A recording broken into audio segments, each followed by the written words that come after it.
Hi friends, welcome to my channel.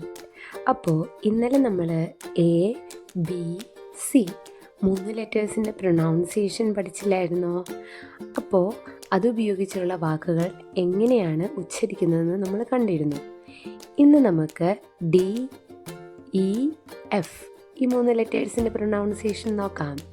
അപ്പോൾ അതിലേക്ക് കടക്കുന്നതിന് മുമ്പ് ചാനൽ സബ്സ്ക്രൈബ് ചെയ്തിട്ടില്ലാത്തവർ അത് ചെയ്യുന്ന കാര്യം മറന്നു പോകരുത് കേട്ടോ.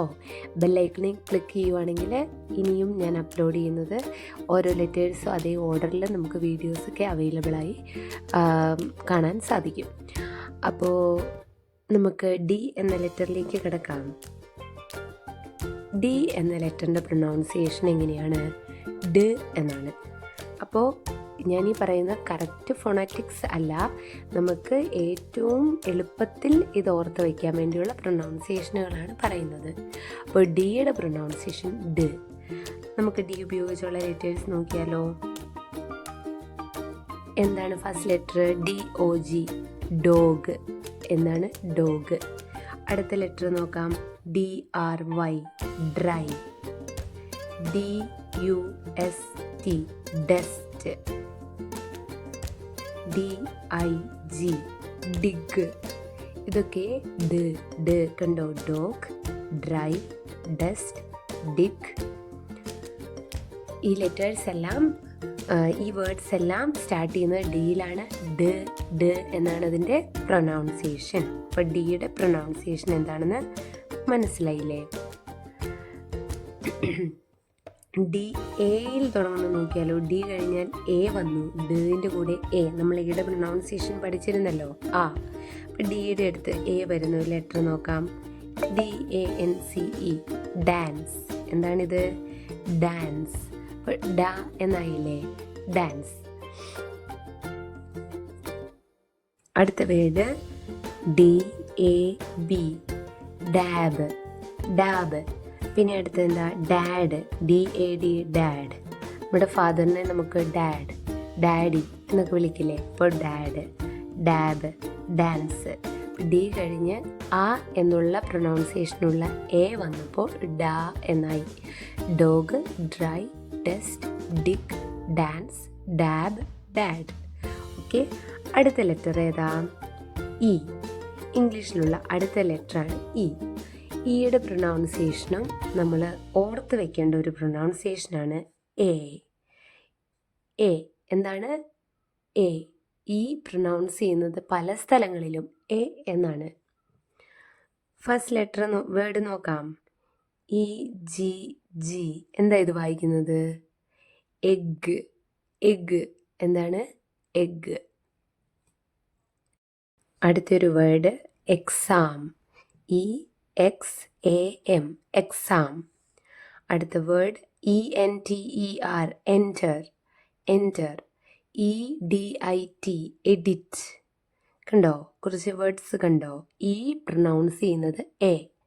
Egg, exam, enter, edit. ഓർത്തിരിക്കേണ്ട ഒരു കാര്യം, നമ്മൾ ഈ ഫോണറ്റിക്സ് ഉപയോഗിച്ച് വായിക്കുമ്പോൾ ഓൾമോസ്റ്റ് 80% നമുക്ക് ഇംഗ്ലീഷ് വായിക്കാൻ വേണ്ടി സാധിക്കും എളുപ്പത്തിൽ. ബാക്കിയുള്ളത് നമ്മൾ വായിച്ച് നമുക്ക് ശീലമായി കഴിയുമ്പോൾ, നമ്മൾ കൂടുതൽ വായിക്കും തോറുമാണ് നമ്മൾ വായിക്കാൻ പഠിക്കുക. അപ്പോൾ ഈയുടെ പ്രൊനൗൺസിയേഷൻ കുറേ സ്ഥലങ്ങളിൽ എ എന്നാണ്. Egg, exam, enter, edit, economics. ഈ വാക്കുകളിലൊക്കെ എ എന്ന് പ്രൊനൗൺസ് ചെയ്യുന്നു. അതുപോലെ വാക്കുകളുടെ ഇടയിൽ ഇ എന്ന ലെറ്റർ വരുമ്പോഴും നമ്മൾ എ എന്നാണ് അതിനെ പ്രൊനൗൺസ് ചെയ്യാറ്. അടുത്ത ലെറ്റർ ആരാന്ന് നോക്കിയാലോ. എഫ്. എഫിൻ്റെ പ്രൊനൗൺസിയേഷൻ എങ്ങനെയാണ്? ഫ്. എഫിൻ്റെ പ്രൊനൗൺസിയേഷൻ ഫ്. First word FAN. എങ്ങനെയാണത് പ്രൊനൗൺസ് ചെയ്യുന്നത്? ഈ word fan.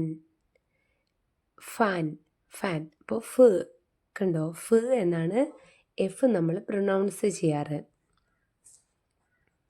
FEATHER, feather. Feather, feather, തൂവൽ. Feather. FATHER, father. Mother, father, mother എന്ന് പറയില്ല, അച്ഛൻ, അമ്മ. ഫാദർ, ഫ്. പിന്നെ FIX fix, fix, fan, feather, fall, FAST fast, FACT fact. കണ്ടോ, ഫ് എന്ന ശബ്ദത്തിനെ അടുത്ത് എ കൂടി വന്നപ്പോൾ നമ്മൾ ഫ എന്ന് പ്രൊനൗൺസ് ചെയ്തത്. ഫ് എന്നുള്ള എഫ്, അതിനടുത്ത് അ എന്ന് പ്രൊനൗൺസ് ചെയ്യുന്ന എ, ഇവർ രണ്ടുപേരും വന്നപ്പോൾ ഫ എന്നായതാണ് ഫാസ്റ്റ്, ഫാക്റ്റ്, ഫാൾ, ഫാൾസ് എന്നിവർ. ഓക്കെ, അപ്പോൾ എയുടെയും ബിയുടെയും സിയുടെയും ഡിയുടെയും ഇയുടെയും എഫിൻ്റെയും സിമ്പിളായിട്ടുള്ള ഒരു പ്രൊനൗൺസിയേഷൻ എങ്ങനെയാണ് എന്ന് കിട്ടിയില്ലേ? ഇനി ഓർത്ത് വയ്ക്കേണ്ട ഒരു കാര്യം, ഈയുടെ അടുത്ത് എ വരുമ്പോൾ എന്താ സംഭവിക്കുക? ഈയുടെ പ്രൊനൗൺസിയേഷൻ എ എന്നും എയുടെ പ്രൊനൗൺസിയേഷൻ ആ എന്നും പറഞ്ഞു തന്നില്ലായിരുന്നോ? അപ്പോൾ ഓരോ വേർഡ്സിൻ്റെയും ബിയുടെ അടുത്ത് എ വരുമ്പോൾ അത് ബ എന്നായി, സിയുടെ അടുത്ത് എ വന്നപ്പോൾ അത് ക്ക് എന്ന പ്രൊനൗൺസിയേഷൻ അടുത്ത് ആ വന്നപ്പോൾ അത് ക എന്നായി, ഡിൻ്റെ അടുത്ത് ആ വന്നപ്പോൾ ഡ എന്നായി, എഫിൻ്റെ അടുത്ത് എ വന്നപ്പോൾ ഫ് എന്ന എഫിനടുത്ത് എ വന്നപ്പോൾ അത് ഫ എന്നായി.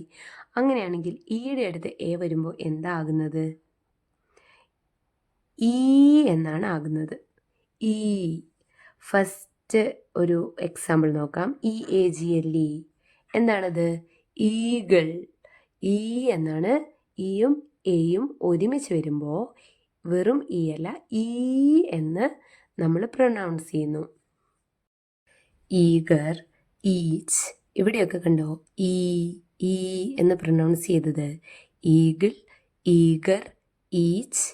അപ്പോൾ ഇയും എയും ഒരുമിച്ച് വരുന്നിടത്ത് മോസ്റ്റ്ലി നമ്മൾ ഈ എന്ന് പ്രൊനൗൺസ് ചെയ്യുന്നു. കൂടുതലും നമ്മളിത് വാക്കുകളുടെ ഇടയിലാണ് ഇയും എയും ഒരുമിച്ച് വന്ന് നമ്മൾ യൂസ് ചെയ്യില്ല. ആൻഡ് ഞാൻ പറഞ്ഞു മോസ്റ്റ്ലി നമ്മൾ അങ്ങനെ ഉപയോഗിക്കുന്നു, എപ്പോഴും അങ്ങനെയല്ല, ചില സാഹചര്യങ്ങളിൽ വ്യത്യാസമുണ്ട്. അപ്പോൾ ഫോണറ്റിക്സ് ഉപയോഗിച്ച് നമുക്ക് 80% വായിക്കാൻ സാധിക്കും. അപ്പോൾ അതിൽ ഓർത്ത് വെക്കണം, ഇയും എയും ഒരുമിച്ച് വരുമ്പോൾ നമ്മൾ ഈ എന്ന് പ്രൊനൗൺസ് ചെയ്യുന്നു.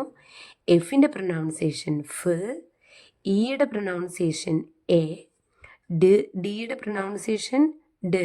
അപ്പം നമ്മൾ ഇന്ന് പഠിച്ച 3 ലെറ്റേഴ്സ് DEF മറന്നു പോകരുത് കേട്ടോ.